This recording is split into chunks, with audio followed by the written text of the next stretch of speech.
Good morning. Today is January the 5th. Wow. Happy New Year, everybody. HNY. 2025 was a great year. It was a year of many things, great being one of them. And 2026 is going to be another year, as well 2027. And so, I guess whichever comes first, right? 2027 or the Lord? Yeah, I mean, January 6th is the day I look forward to every New Year's. You look forward to it, but it already happened. January 6th already happened? No, it's tomorrow. like what you're remembering on January 6th. The day of Epiphany Is it? is January 6th. That's not on my calendar. The day where, These heathens.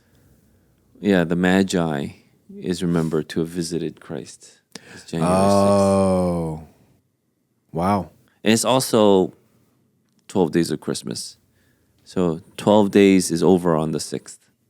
You sing the song, on the first day of Christmas, my true love came to me. I never understood that song because... It's birds. Yeah, why are there so many birds? Is it like a purity thing? No, it's all symbolism. You can look it up. The 12 days is a mnemonic to help teach kids the significance of Christmas, and each day and number and like symbol means something. Pneumonic, right? No, without the P. Just like No, was that pneumonia? No. Speaking of, I hope everyone's very healthy. Something's been going around, so. Flu A, I heard, is rough. So if you have flu A, you could even be hospitalized. Oh, wow. Yeah. I hope everyone's healthy and we are, well celebrated. Wait, what? Like you celebrated well. What is the word for that? Well celebrated? You had a good New Year? Sure, yeah. Hopefully everyone had a good New Year. New Year's Eve and New Year's Day And Merry Christmas.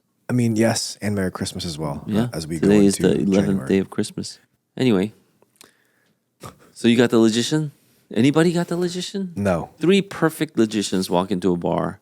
The bartender asks them, "You guys want a drink?" The first logician says, "I don't know." The second logician says, "I don't know." The third logician says, "Yes." That's the end of it. What's the third say? Third says, "Yes." I gave you the answer. Now you know why? He's just thirsty. He's a logician that's thirsty. Not you guys, meaning you all. Would you all want to drink? The logician would be like, the first one would be like, well, I don't know if we all want to drink. But if I didn't want to drink, I could say, no, we don't all want to drink. But since he wanted to drink, he says, I don't know. The second guy goes, I don't know too, because if he didn't want to drink, then he would say no. But because he says, I don't know, he passes it to the third person. The third person wants a drink, so he also knows that the first two also want to drink. So he says yes.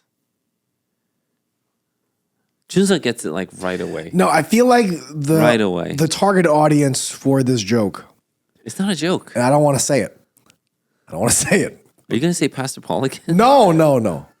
The target audience for this joke is... All right, I'll give you a similar one.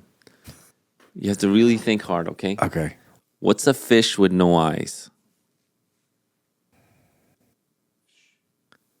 Fish. Oh, yeah. I could appreciate that one. That one? Okay. What's blue but not very heavy? Light blue. That's good. We should have given him a mic. That's good. Yeah. The Wait, let me ask him. Because he wasn't here. What works faster than a calculator? Oh, CalcuSoon. Oh, see, he's pretty That's good. not bad. Yeah, he's a CalcuSoon. It's Calcu now. But yeah, CalcuSoon is pretty good because the opposite of later. Wow. Why does Sam like croissants? He's been carb loading. Since I said he's been carb loading. Yeah, so I don't really like croissants. But again, We do apologize for the audio last week. It was a little sad because the topic was a pretty good one. So we tried to correct it, we did. or Junseok did, and he just couldn't get. I guess the raw file was corrupted. Yeah. Yeah. But on to the next. Like, what is the best podcast episode we've ever recorded? The next one. Right. So No, I think it was this past one. It may have been our best podcast episode ever. I And now it's don't forever know gone. if that's- It's lost. It is lost. Speaking of lost, we're talking about the new year, and we're talking about how we can continue to grow in our sanctification, how we can continue to make the right goals, if you will. Yes, you may want to shed a couple pounds, but have you ever thought about reading the Bible?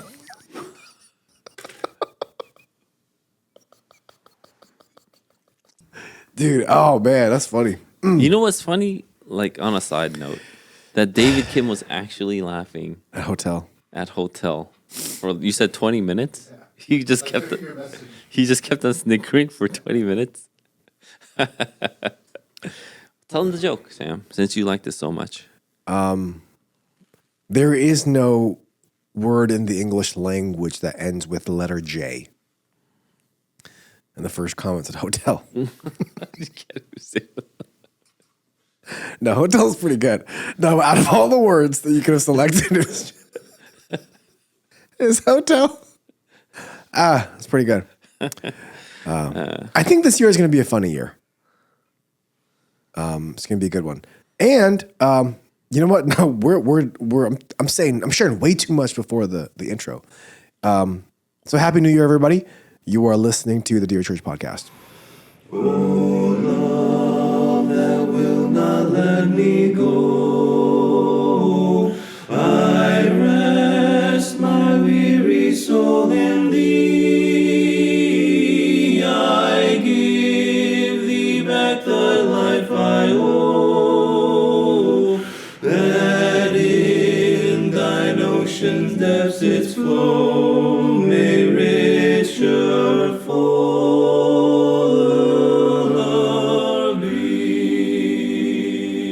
Welcome to the Dear Church podcast, where we exist to fill your ears and your minds with the study of God to see the world as disciples of Christ.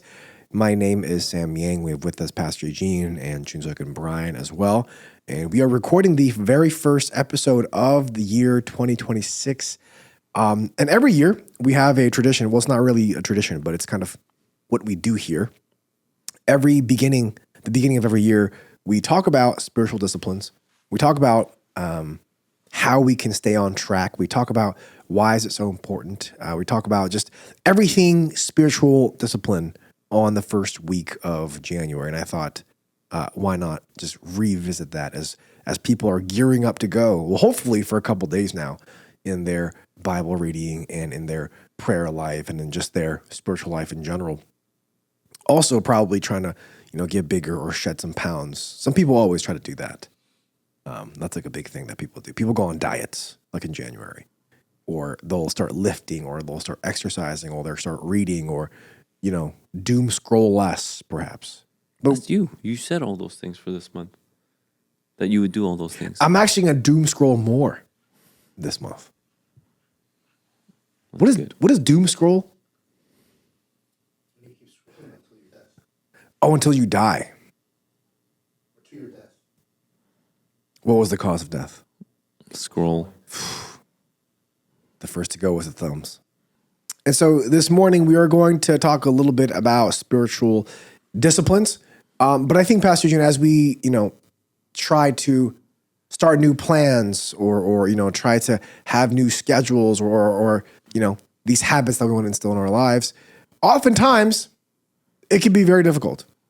And so I thought we could take some time and talk about just the difficulty sometimes that we may have as we're trying to read the word, as we're trying to meditate, as we're trying to pray, as we're trying to even, continue to grow in our sanctification. And I thought your sermon the Sunday before the new year was great in that, we start in this desire and this process of sanctification today, not in the new year, but today. And so, today is the new year. So Why is praying and why is reading the word so hard? There's a lot of guilt that's tied to it when we don't. Are there any easier ways to do this? How can we do this well this year? And we have so many resources now, and we have so much help, I should say, to guide us along our desire for discipline. So I think with the plethora of resources that we do have, it really is a matter then of the will and determination to a good degree. You just have to sometimes sit down and do it, you know? Did I tell you how my father taught me how to study ever?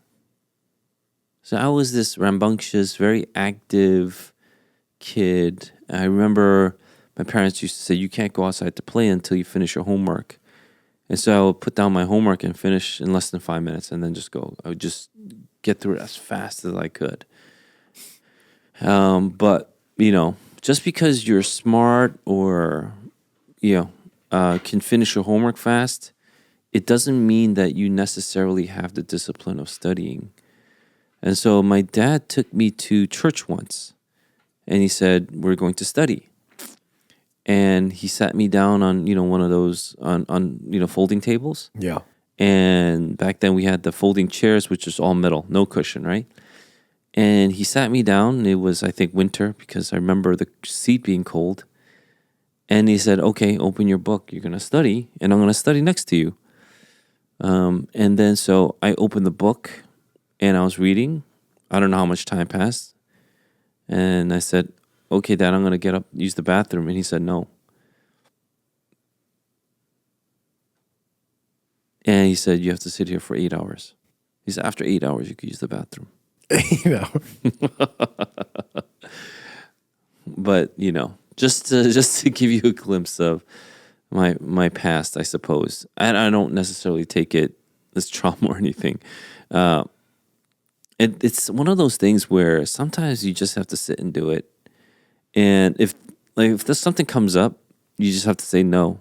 It could be legitimate reasons too. Like going to the bathroom it's a legitimate reason. It could be medical at one point. Yeah, it could be. You could have peed.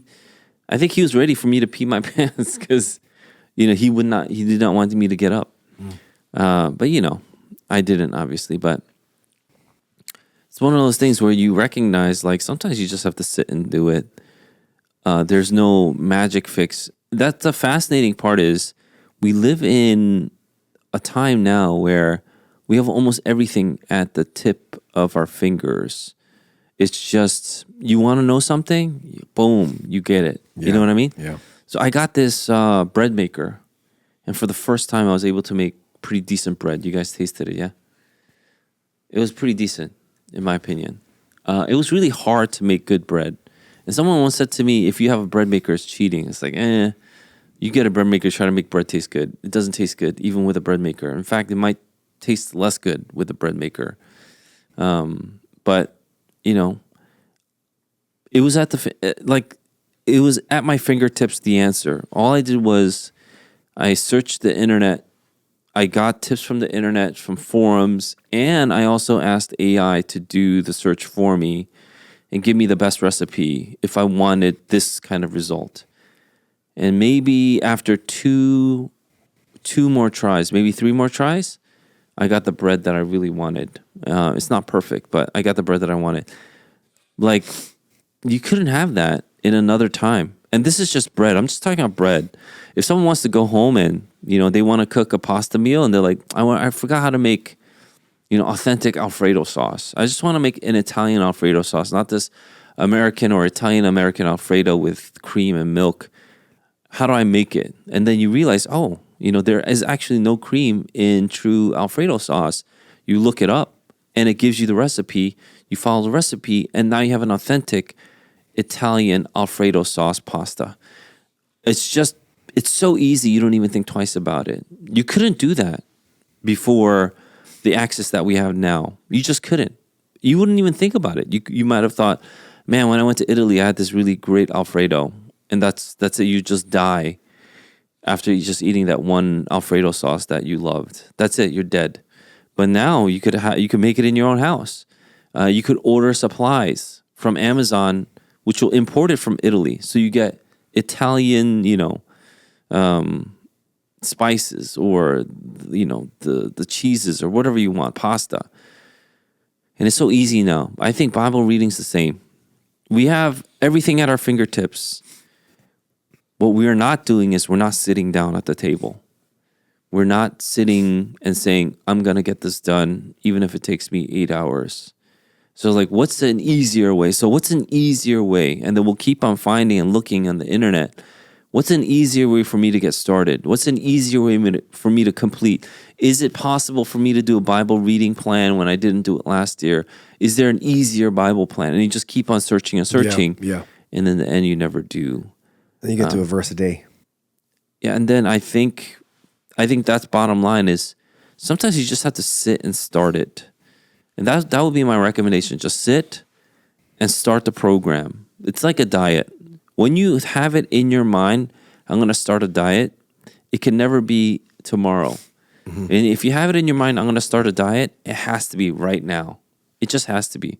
It's like, no, I have all these things in the coming weeks and have all these events, so I'll start it next time. You just won't start the diet. Yeah.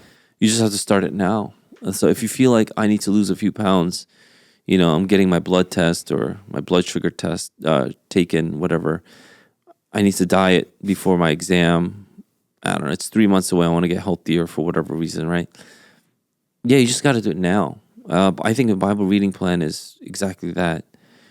Or any kind of discipline. You just got to do it now. So do it now. As you're listening, you could put a pause and then read your Bible and then come back to this. Just do it. When it comes into your mind, you have to start it then. And then just don't get up until you finish. Don't get up until the allotted time has passed. But so why do you think we struggle? So, I mean, with the explanation that you just gave with, resources being at the tip of at our fingertips, at the tip of our fingers. What? At our fingertips.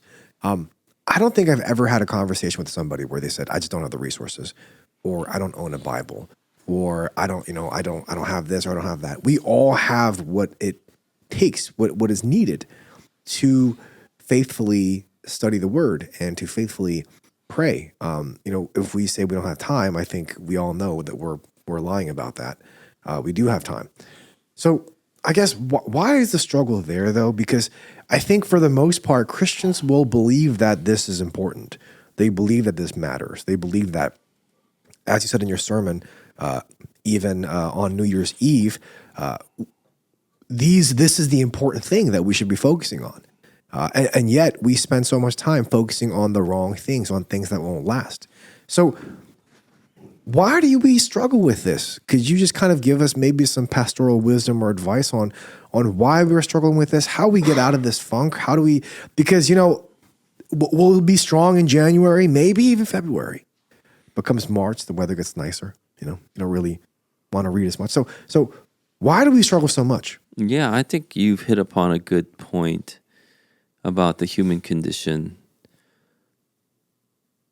I've been watching House, the TV series. The Doctor Show. The Doctor Show with Hugh Laurie. People tell me that's not a very accurate medical show, and I'm like, I don't care. If I wanted to watch a accurate medical show, I just watch a documentary, or just go to where they have those viewing rooms in surgery. Some people watch just surgeries just like for the sake of watching them. They're not even in the medical field. I know a couple people that do that. Yeah, so I don't watch it for the medical accuracy.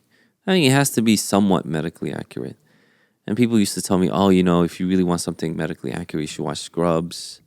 I was like, yeah, I'll watch Scrubs. Is that more medically accurate than House? Scrubs? Yeah. I mean, what the writers of Scrubs did, if you know the old TV show, I think they're trying to reboot it, but they just took actual medical scenarios, documented scenarios, and then they just put it into the script. Oh, wow. So all the stuff that happened actually did happen in Scrubs. Wow. And so there's actually a medical journal out there who put all the stuff that Scrubs did together. And it's just, it's documented here. This is what happened there. Anyway, that was when I was into Scrubs. Scrubs is okay. Anyway, a House is different, obviously, for a variety of reasons. But I this is the second time I was watching it, and I just watch it like if my kid wakes up in the middle of the night and I just need to pass the time, and I can't turn on my phone, so I'll just turn on the TV. The phone is too bright, Yeah. or it's too close to him. Right. I just want him to sleep, so I'll just turn on the TV for like ambient light, and then I'll the captions will be there. But one thing that it does catch is this: what it captures well is the human condition, and this is one thing that you'll notice that they understand is no one changes. That whole thing was just to give you that one line. Yeah. No one changes. Just because it turns 2026, you're not going to change your habits. Give me a break. That's why the gym is full for a few days and then it's empty again. It's just annoying to the people that always go to the gym. The people have all these near-death experiences, and they're like, I'm going to change my life now. I'm never going to lie. I'm never going to cheat. I'm never going to do this and that. And obviously, the main character is skeptical because they eventually will, and they eventually do in the show. And people always ask, this guy almost died. Yeah. How come he won't change his ways? Right. And then he'll say, people don't change. The only way to change is not a near-death experience. It's death. And I thought that was a very poignant part of the show. The only way you'll change is if you die. And that means you'll never change unless you die. Yeah. And the Bible has something about that. Like you have to die to yourself because it knows too. The Bible knows this deep, profound truth that you won't change unless you die. So it tells you need to die to yourself. You need to crucify yourself. You take the cross and follow Jesus daily. It has all these messages. In Romans 12, you need to be a living sacrifice, right? And so dying to yourself is a common theme that you see in the New Testament, so much so that it seems as though, we just kind of take it for granted now. It's like, yeah, I'm going to crucify myself. I don't think the first century church took it that way. And they go, yeah, we're just going to die to ourselves, Help me be a new me. I don't think people thought like that. They thought, this is a pretty serious deal. I need to die to myself. That means everything I have, it's done. I think it just reveals the human condition. And so when you don't do it, it just reveals the condition that you're in. You don't read the Bible because you just don't want to. You don't think it's good. You may think that you think it's good, but if you really thought that, you would. But because you don't, that means you don't think it's good. And so how can you ever change your mind? And that was actually, because you mentioned the New Year's Sunday service, that was my New Year's Eve sermon, which is the only way to change your mind is to have God change your mind. And that's verse 12 of Psalm 90, teach me to number my days. And only God can teach you to number your days. Only God can teach you about what it really means to die to yourself. And I think that's the point. We need to humble ourselves before God and say, only you can do this. And it can be scary because let's say you lift up your life to God and say, God, mold me and shape me according to your will. What if he does? What if he answers that prayer? And you start thinking, that might be scary. That might be scary because those sins that you were reveling in or the things that you were ashamed of, they could come out. Yeah. And if they come out, that's a scary thought, right? But what if God does it? And so maybe we won't pray that prayer. We're like, man, God, maybe not the extreme, but if I could just take a few baby steps, I'd be happy. Can I just put my feet in the water for a little bit before I jump in? That kind of thing. Yeah. But then we don't trust in God. And so I'm telling you, if you think that your Bible reading or your devotion is lacking, you just got to do it. And if you feel like I tried and I didn't do it, then my only response can be is you need the help of God. That means you need to admit that you are sorely lacking the faculties to do even this basic function. And that means you need the help of God. By the way, I think everybody is. Everybody is sorely lacking. That's why we all need God, even for a simple Bible reading plan. Unless you do it just to puff yourself up, right? And some people could do it to puff ourselves up. But I think for the most part, when there is no, let's say, benefit, people definitely, when there's no like outward worldly benefit, people don't necessarily want to do it.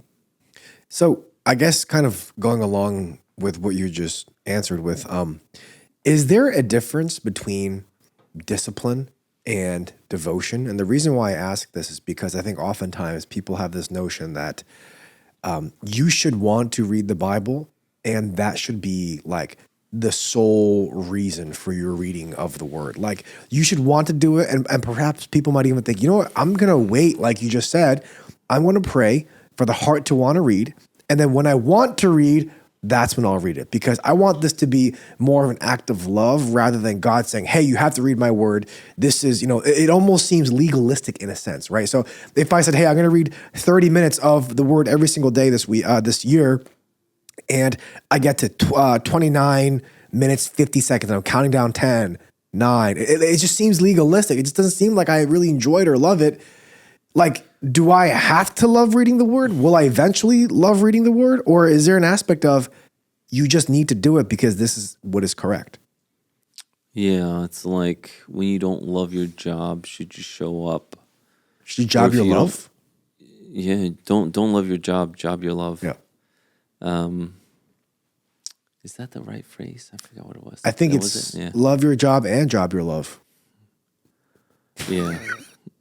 That was, I think, the quote of 2025. I think so. Yeah, I mean, if I'm going to be, I guess, just really frank, I think it's a newer thing or a younger thing. So I think it's a more immature thing to think like, if I don't love it, I shouldn't do it. Mm-hmm. And you have to job your love or something. Like, that's why it's so funny, because people think that's profound. Like, you're not supposed to like your job. You're supposed to do something that you like, that kind of thing. Mm. What if you don't like your family? Should you just leave them? And I think a lot of people might say, yeah, if they're not fulfilling you, if they're draining you, if they're making you unhappy, you should leave your family. Mm-hmm. I think that's what people might answer today. Yeah. The answer is no, you don't leave your family, even if you're unhappy. And that, I think, is jarring for people to hear now, because we grew up in a society where we think that happiness is owed to us, not happiness is something to be pursued. Obviously, I'm not talking about the legalists who think like happiness is not something to even consider. That's not what I'm talking about. And I did a whole sermon series on happiness, and I really went into how the Bible talks about joy and happiness. Being happy, like,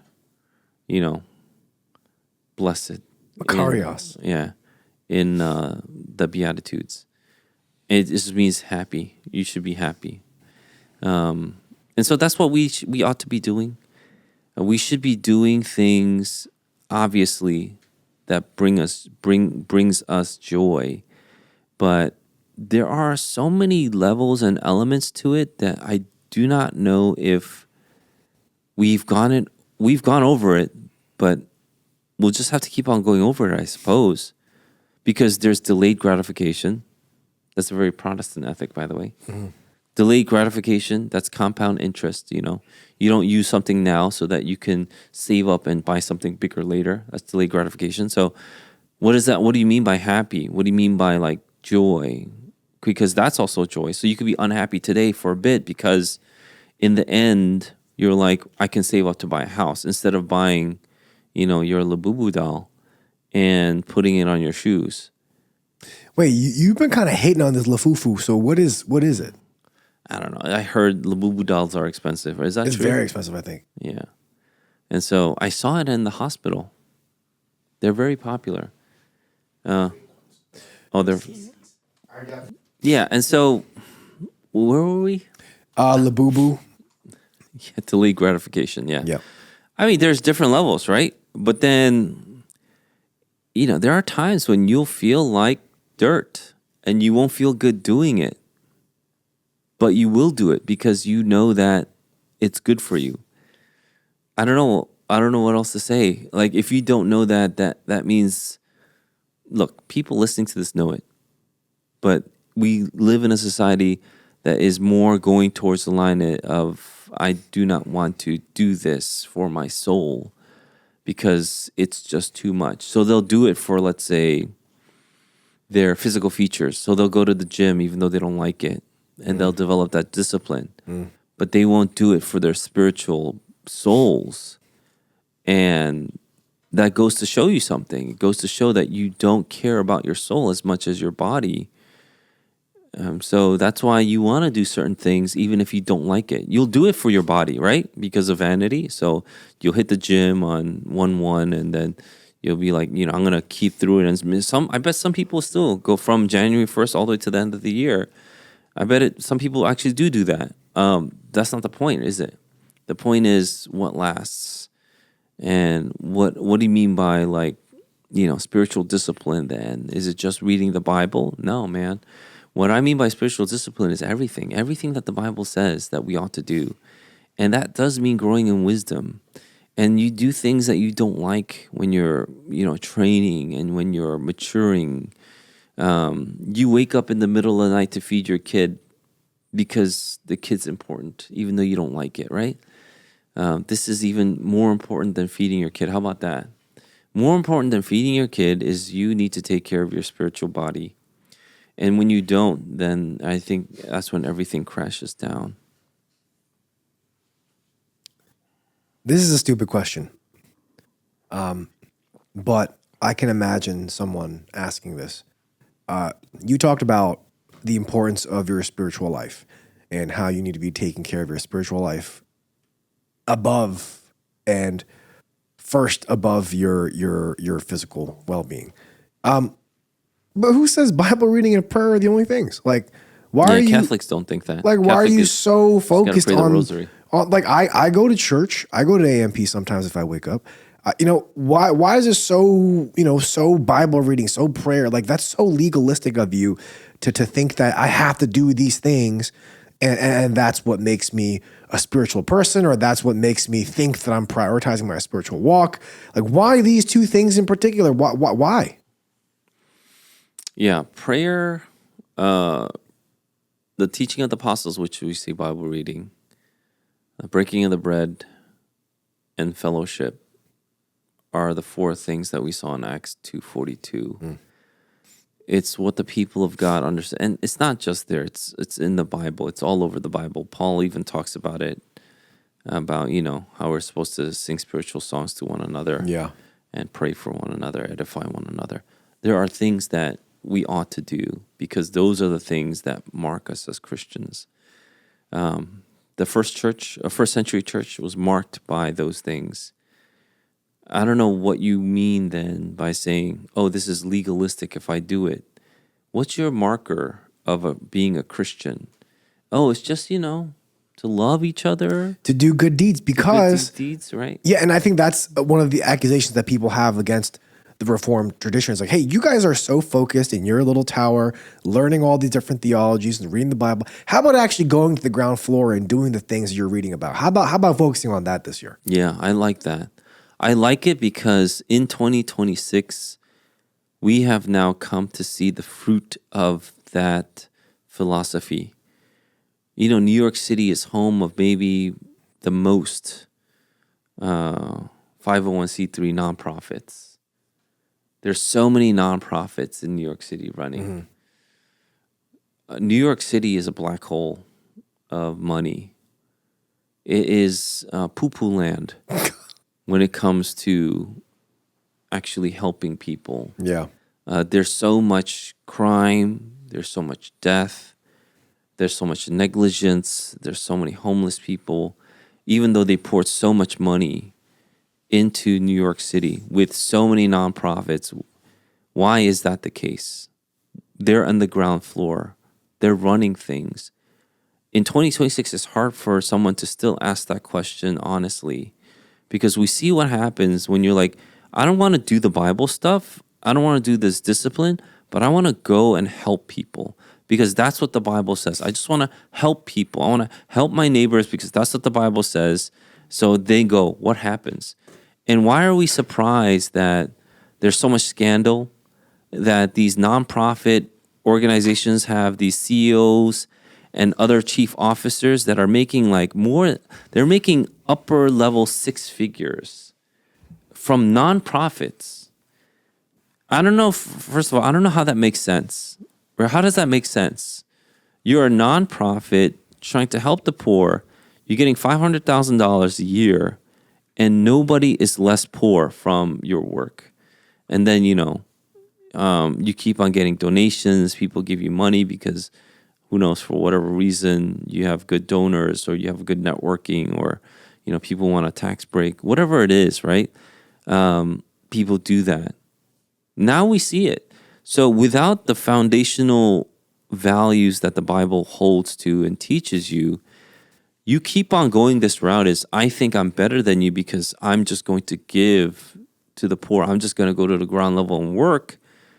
We see the fruit of that now. And the city's no better for that. It's just not. And, people have come back and said, well, you don't know the context. The context is that people are here because it's a big city and whatnot. That's why they can't be homeless, let's say in Boise, Idaho. I don't know. Whatever you want to call it. Midwest. Go somewhere, yeah. Yeah. Or they'll be in LA or, they'll be in Seattle. And there's a ton of homeless, nonprofits there, things like that. Why doesn't it work? Why do we not get rid of the poor? And they all have these really, really,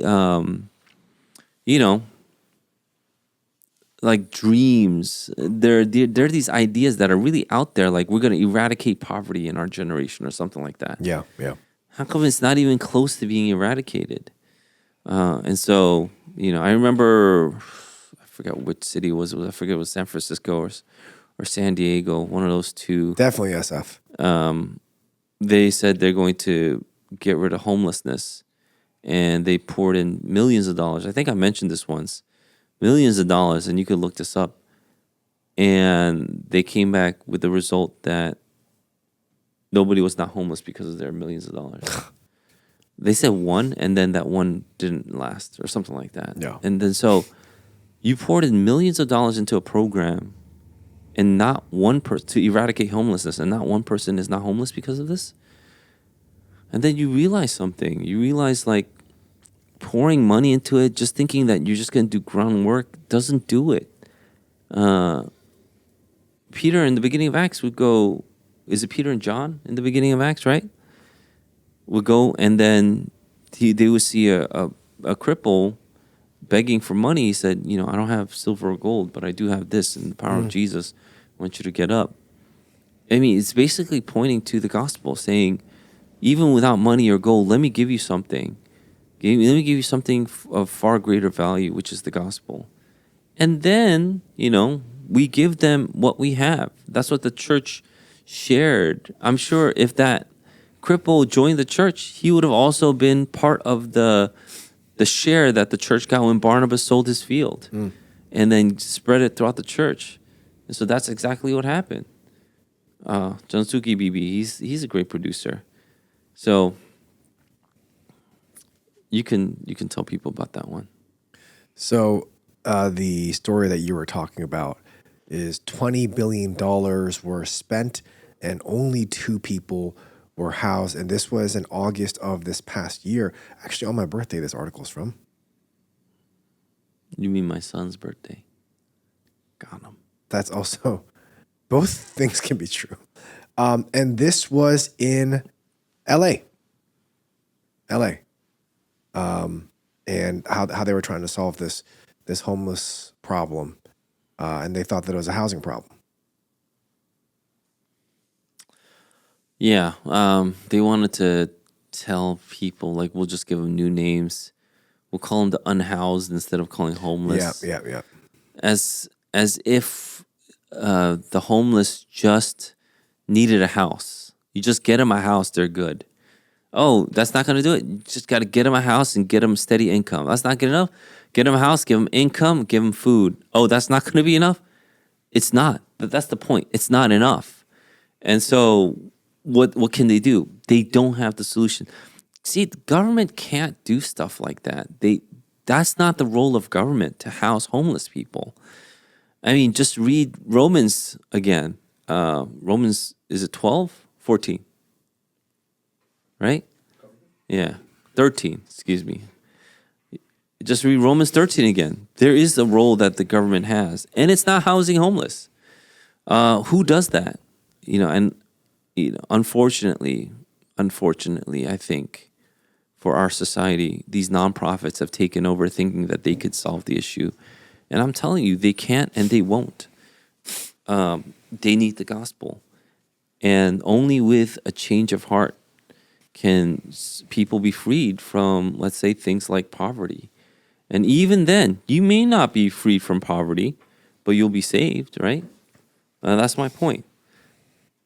So are you saying that reading your Bible is better than helping the poor?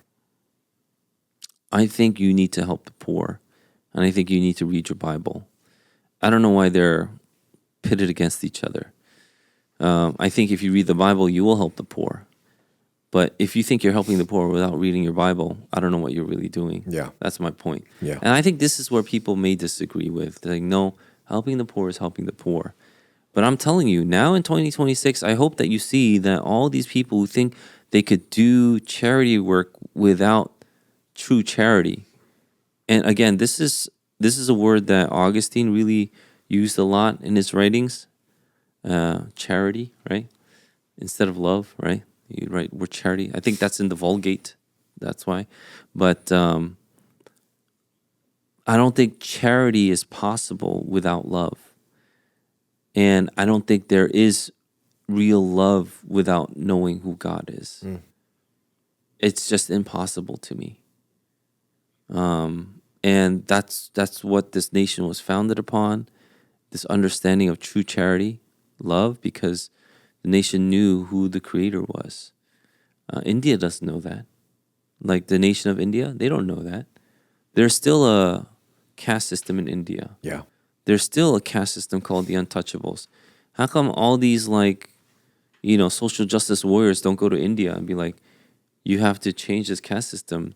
The untouchables is a very despicable way of treating humans, the way you treat the untouchables. They don't go there and do that. Oh, look at the Indians. They're great, with their poo festivals. I don't know. And so that's not something that, I'll see happen, I think, in my lifetime, where people who are really vying for all this social justice will go there. And I think that's maybe one of the worst things that's out there, a caste system like theirs. But in the West, we have an understanding of charity that is foundational to the West. And I'm sad that we kind of lost it. That's all. Yeah. I think the only reason why I asked that question is because that's oftentimes the accusation that's made towards, people that want to read the Bible more. People say, why are you even doing that? I'm not going to read more this year. I'm going to act it out more. I'm going to live it out more this year. And like you said, I don't know why oftentimes people will think that those are at opposite ends of the spectrum. Like you can only do one. You should be doing it's like both. If you read the Bible a lot, you must not be acting enough. So you got to act. Because you're spending all your time that you could be reading instead of actually acting. Yeah. I mean, I guess that's possible. I just haven't seen anybody that read the Bible that much that they're not acting. Yeah. Yeah. I mean, maybe I've seen one or two cases like that in my life, and that was for different reasons. I saw this one guy read the Bible during worship. Oh, yeah. Because his heart was bitter. So he wouldn't be able to listen to the sermon. And there was one instance that someone told me about. They said, did you notice that when the preacher started talking about his sin, he wasn't talking to the guy. He was talking about the sin that this man was struggling with, which was bitterness. he actually started to read his Bible out loud. And I was like, I don't think he noticed he was doing that, which is crazy to me, right? So he would always just read his Bible throughout the whole service and not attend. But then I guess back in the day, you just had to go attend a church for social reasons, I suppose. And so because he had a standing in the community, he had to go there. Otherwise, he would lose that community. And then he would just read his Bible all day, especially when the pastor's preaching. And then when the pastor would, talk about the sin that he was going through, he would read his Bible louder, which I think taught me a lot when I was younger and I heard this. Some people think that when I'm preaching, I'm talking about them. And I always tell them, no, I don't think about you. Like, I wish I could think about you a lot, but I don't. To say I'm going to preach about your sin, just you directly. Yeah. But a lot of people do say like, oh, when the preacher's preaching, he was preaching to me. And I got to tell you, if you do feel like that, perhaps it is the Holy Spirit, not the preacher like picking things just to say against you, perhaps. And who knows, maybe the things that are going on in the preacher's life, the Holy Spirit has guided his heart to kind of talk about, right? But I don't know. I doubt that the preacher really is preaching against you. That might not really happen. Maybe it does. I just don't see it really happening. What was the 4-part recipe that was found in Acts? It was reading of the word, studying of the preaching of the word, prayer, fellowship, breaking of the bread. and breaking the bread. The word is the apostles' teaching. That's what they'll say. Right. Which is the word. And I think, that's something important for us to consider and think about this upcoming year is, a lot of people always talk about wanting to grow spiritually, wanting to mature. I mean, we pray about it every Saturday during our AMP prayer gatherings. And so, it's something that we always want and pray for. But I think oftentimes we just say that we want it without really realizing what it is that we want. And nor do we really act in acts of faithfulness towards this goal. And so something for us to think about, I think. This year we are continuing on in our John series on Sunday mornings, and we are now starting a 2 Samuel sermon series on Saturdays, as we heard this past Saturday. Any particular reason for 2 Samuel? Because normally, if I remember, no, of course I remember correctly. Last year, we were following along the McShane Bible reading plan, and our staff would preach through the McShane Bible reading plan that the congregation would have read throughout that past week. And so, is there any particular reason for 2 Samuel on every Saturday this year? Yeah, I think a lot of people wanted 2 Samuel after my first Samuel series. I don't think I was going to get to it in my lifetime at the rate we're going.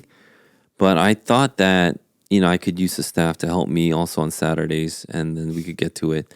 But what's also really nice is that it follows the theme that I've been preaching about on the last Sunday of 2025 and on New Year's Eve.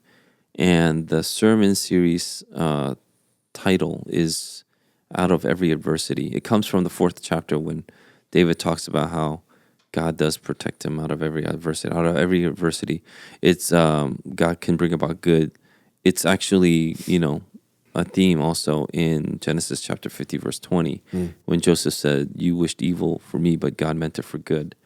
And so God uses all this to bring about good for him and his people.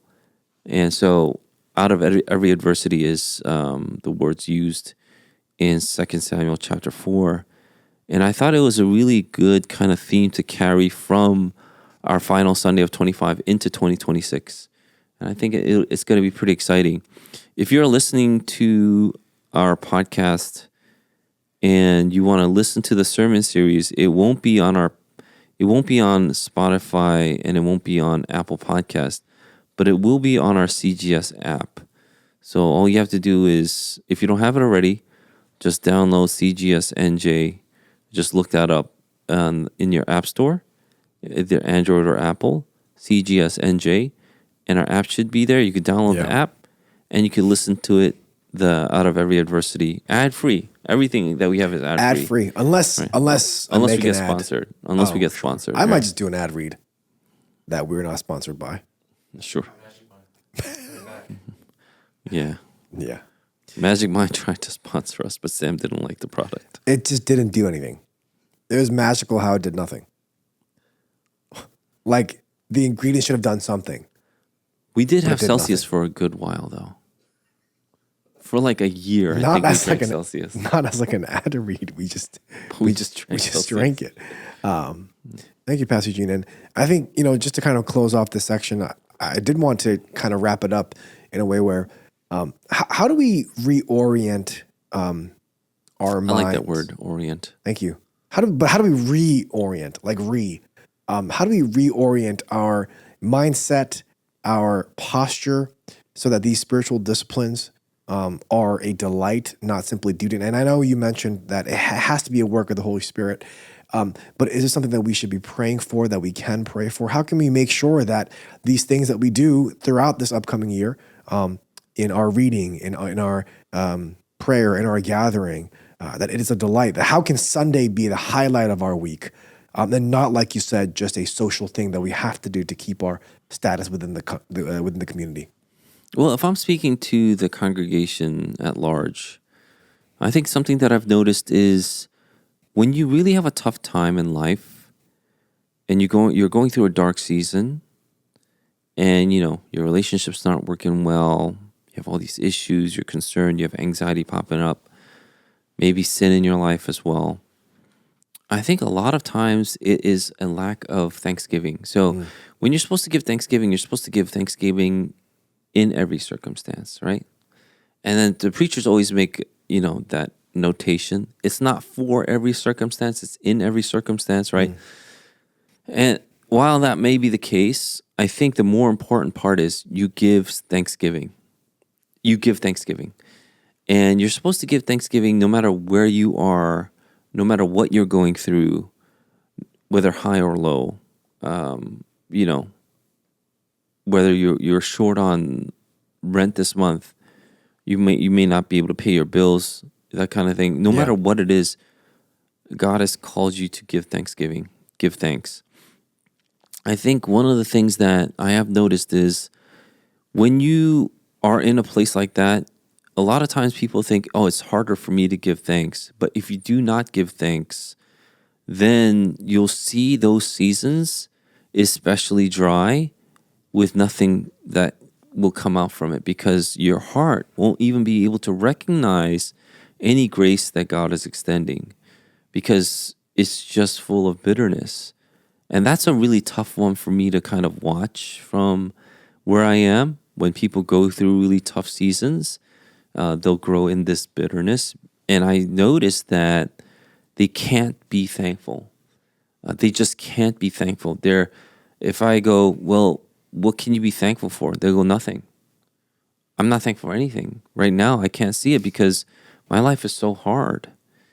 And I'm not going to be there and be like, are you comparing yourself with the martyrs? I'm not going to do that, right? Yeah. I'd be like, oh, your life must be hard. But even though it's hard, the Lord has commanded his people to give thanks. Maybe we should take it as, especially when it's hard, we should give thanks. When you do have those sleepless nights, when you're raising 2 kids now, right? With both your daughter and your son, and both of them are not sleeping, and you have to wake up, and in the back of your mind, as you're taking care of your kids in the middle of the night, that you're going to have to go to school and give a good, production or whatever that you have to give on 2 to 3 hours of sleep, and then you think about it, the thing that should cross your mind is, I'm thankful. Mm-hmm. I think that's the discipline that we are lacking. That is the base of all disciplines. The base of all those disciplines is the thankful attitude, no matter where you are. Because, God has given us every reason to be thankful. If you don't know why, then I would say review the gospel in your mind and remind yourself of where you were lost in your sin and now where you are, where God has saved you. Remind yourself of that, And so, yeah, you can go through really tough times financially, physically, seasonally with your family and things like that. But make sure you don't ever lose the heart of thanksgiving. I would say that's the number one thing I see if I'm speaking to our congregation. It's when they lose the thankfulness, or when we lose our thanksgiving, you lose the plot. And nothing really satisfies. There's nothing that I could ever do. There's nothing that the church could ever do to satisfy. And dare I say it, that means there's nothing God can do to make you happy. And that would really be sad because you're so closed off for anything to ever enter. You're just bitter. And that's when you lose faith. That's when, it really takes a turn for the worse then, because that would be sad. I am reminded of Joseph and how, he could have turned bitter at any point in his life. And maybe some people, if we were in his shoes or we saw someone in his shoes, we would be able to be like, yeah, I can relate. Or I completely give Joseph a pass because he has every right to be angry and bitter at his brothers or at Potiphar or his wife, or at the jailer for not remembering him. But if Joseph at any point did turn bitter, he would have never gone to the final point where he was. And praise the Lord that he didn't, because he was able to save a multitude of people from death, from starvation when the famine hit. So I'll just finish off with, don't be bitter. Make sure Thanksgiving is overflowing in your life because you do not know what tomorrow is going to bring and where God will take you tomorrow. You just don't know. But you do know that God has saved you. And there is always something to be thankful then. And so I would say guard your heart against bitterness, especially when it comes to discipline then.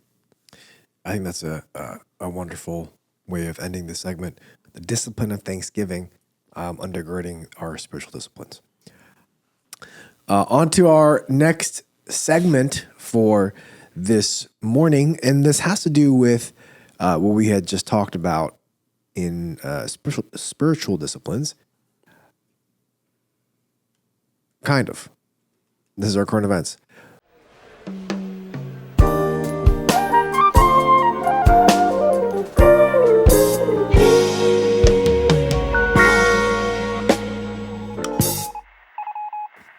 A voice that is topping the charts for conservative podcasts is none other than Candace Owens, along the likes of Joe Rogan and Ben Shapiro. She's actually really up there. I didn't realize that she was so popular amongst the, conservative right-wing people, but she is a very, very influential voice now.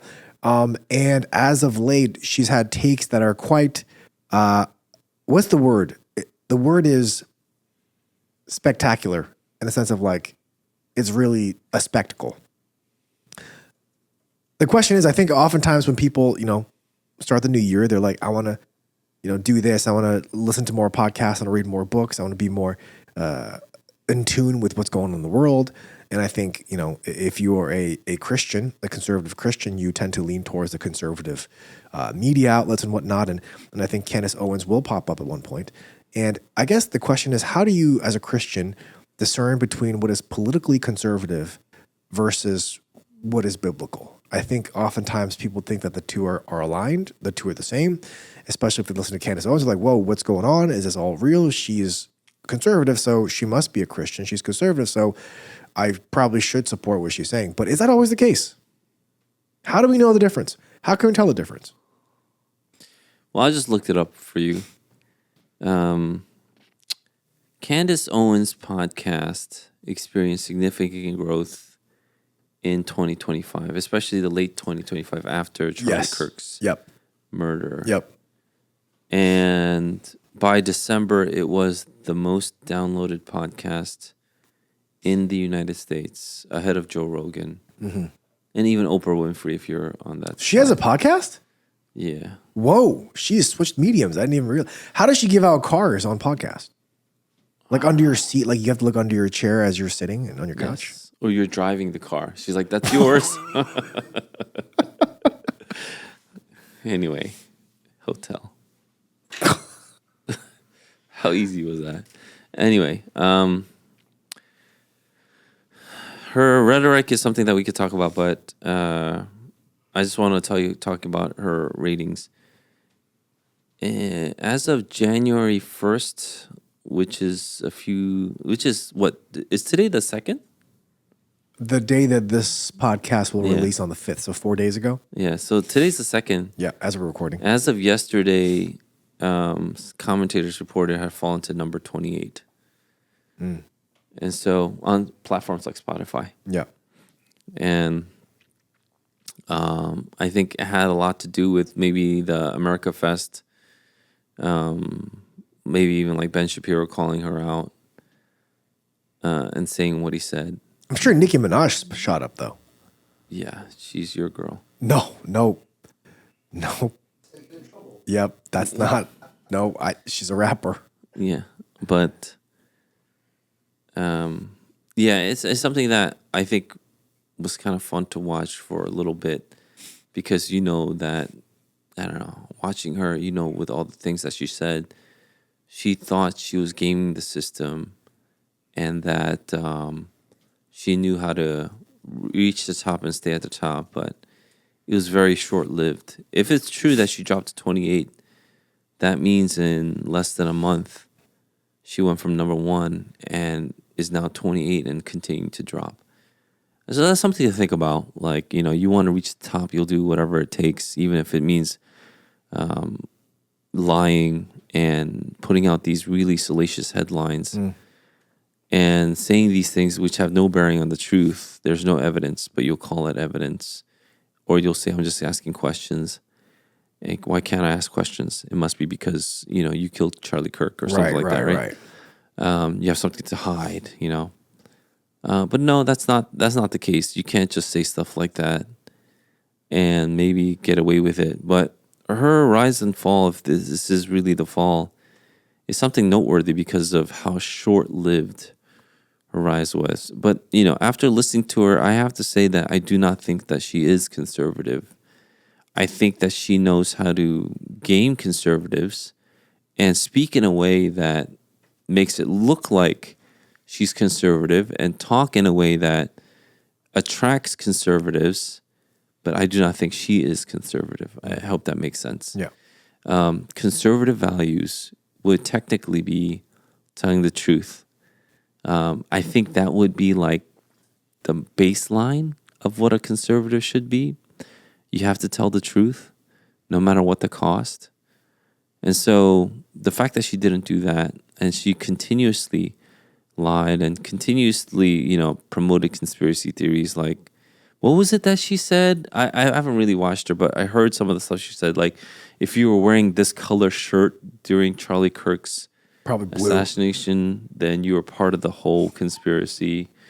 It's like teal or something like that. I don't remember what it was. And then I was listening to it. It's like, wow, people actually listen to her and think the things that she's saying is viable. It's like, oh yeah. If you look at these, you know, communications that went back and forth, it was, you know, wear this T-shirt and that's why this guy did this and that's why this happened.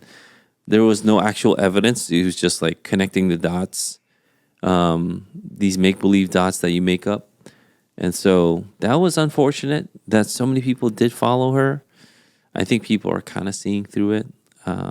They don't think, I think even her fans know that, you know, a lot of what she said as of late is probably not true. I mean, I don't think they think that everything that she says isn't true, but a lot of what she said isn't true. I think that's what they'll think.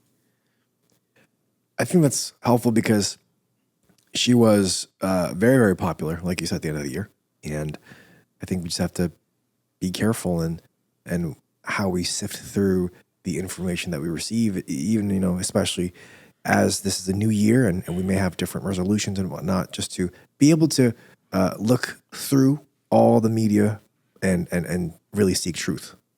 Yeah, I do. Like I said, I always have a problem with someone saying, you know, here are these lizard people trying to take over our lives and here's some evidence that they are lizard people. Look at the fold in their necks. It's a mask. And then you look at a photo that could have been doctored, may not have been doctored. It doesn't even matter. You just look at a photo and be like, oh, that neck is folded weird. It looks like a mask. They must be lizard people. It just makes you, I guess it lowers your IQ to a good degree because you can't critically think. But I would warn against that. The other thing about that is if you completely dismiss, though, why people are going for this stuff, I think that's also a mistake, though. So let's say you're a leader of an organization and these people, like a lot of people in your organization, are given into certain conspiracy theories. There's something to it that I think we should recognize. And so when someone comes up to me a conspiracy theory, I don't knock it all the time right away. I listen to it because I think there's something deeper, philosophically at a heart level. So when you look at, let's say, people in power and you think that they're lizard people, there's something that's going on in the mind where you're associating then people that are in power as non-human. So there are lizard, have you ever heard about the lizard people? I've heard about the lizard people. I just want to make sure that we're on the same page here. So when you associate people with lizard people, that means these are beings or they're like organisms that do not share the human experience. That's what you're saying. And that's what people are really resonating with, in my personal opinion, okay? They're really resonating with the fact that these people on the upper echelons of society do not share the same human experience that we do. So I don't completely dismiss conspiracy theories because there is some semblance of, this idea that people hold to. I don't think that the lizard people, you can show me as many photos as you want, even if there's like skin peeling on the dude or woman, I won't believe that they're a lizard person. But, however, I will agree that there is this divide happening where people are now separating. You're not really human. You don't have the same shared experience as the rest of the humans do. And that sentiment is something that I see growing within the population of the world, our country especially. And that's something that I keep an eye out because I think it is concerning, but also there is some validity to it. I hope that makes sense, right? So, when you're as rich as somebody, Bezos or Musk or whatever it is, there is this like lost connection with the rest of humanity. But that was like that with anybody, even back in the day when people would ask Bill Gates or Donald Trump when he was really popular on those TV shows, they would ask him, how much is a gallon of milk? And they go, I don't know, like $25. And they'd be like, no, it's $3.99. Well, back then, right? Yeah. And now it's like a gallon of milk is like $8.99. It depends on what type you get. Grass-fed, open farm, open air, no preservative. Yeah, organic. if you just get the fully chemical one, it's all good. You can still get it for like a good $3.99. Probably, I think. Yeah. But yeah, it's one of those things where people are like, oh, look how out of touch this guy is. And people back then still had that thing, But I got to tell you, there are some things that we can learn from that. Abraham was super rich, by the way. And one of the things that you've noticed is when, the three guests would appear in the oaks of Mamre. Yeah. Right? He would go to Sarah. It's like, prepare 2 seahs of flour and all this stuff. He'd actually give the recipe, like, I need you to prepare this and that. Like, he knew. So this is why I tell people, I don't care if you're in the lower echelons of life or the upper echelons, like, you should know details about the general human experience. So I'll tell staffers, like, you need to pay attention to detail because that's a part of being a good steward. You should know, how to do certain things. I think you should know how to cook. I just do. You should know how to cook one good meal, at least one. And you should cook it for your family, and you should develop it into a place where You cook for others. And some people might like, well, that's not realistic in my context. And then fine, take that with a grain of salt. I don't think this law, but if you're in Jersey, you own a home or you rent an apartment, whatever it is, and you and your spouse or you alone, you're living in an apartment, learn how to cook. It's not that bad. Cook a meal, see what it takes to put everything into a meal. And I'm not talking about grilling or pan frying a steak, although as important as that is, for me, I think that's basic. If you're a man, you should be able to know how to cook your meats. But What about air frying? yeah, but yeah, I mean, I think you should know how to cook a decent meal. That's it, and it should be good enough that you could almost present it to guests. If you go, I'm such a terrible cook, and to be honest, cooking is one of those things where all you have to really do is follow directions, and you can make a meal. And if you can't follow directions, you can't make a meal.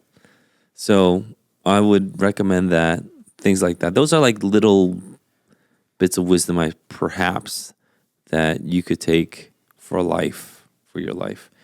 But yeah, I do think that in the end, that's what really people resonate with. That's why they call them lizard people. Look at his lizard eyes under his real eyes or whatever it is. You could see it in the reflection. All these conspiracy theories abound. Obviously, I don't think that's true, but at the same time, I could see why people are falling for it. And people who are opportunists will pick up on it and they will try to grab you as much as they can with the most salacious headlines. And so you should watch out for that. Thank you for that. So hopefully none of us are. Interesting fact, Junseok just pulled it up.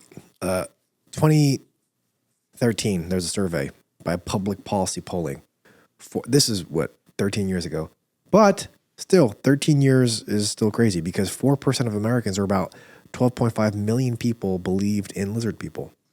So if you're one of them, come on, man. Let me move forward. So there was a show in the 80s called V. For Vendetta. No, it's just called V. And it was literally about lizard people. You could look it up, actually. Can you look it up, Sam? And there was a show, I think, in the 80s called V, and they were lizard people posing as humans, and they would actually be against humans. They wanted to take over humans, and the humans would have to figure out who they were, expose them, and win. Well, first of all, it's V for visitors. And they were aiming to steal resources and enslave humanity. But the only way that they revealed their true lizard form was when they ate live rodents. Because what are they going to eat? Pasta? They're visitors. They're lizards. So they have to eat rodents. And so when they eat rodents, when they got hungry enough, they would know that, oh, shoot, this dude's a lizard. Yeah, that form of literature has always been out there, where there's imposters among us, like Dracula is one of them that we talked about. They don't eat food, but they feast on human blood, right? That kind of thing.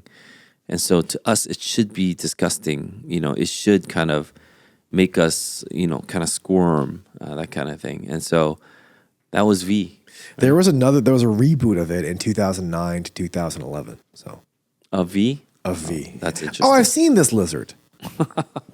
Oh, I know this. But yeah, I think, I don't know, maybe it's from there too, but I don't know. Maybe conspiracy theorists might think that's an actual documentary, not a TV show. But there's always been the sentiment out there throughout history where you have this divide, and then you dehumanize, let's say, people.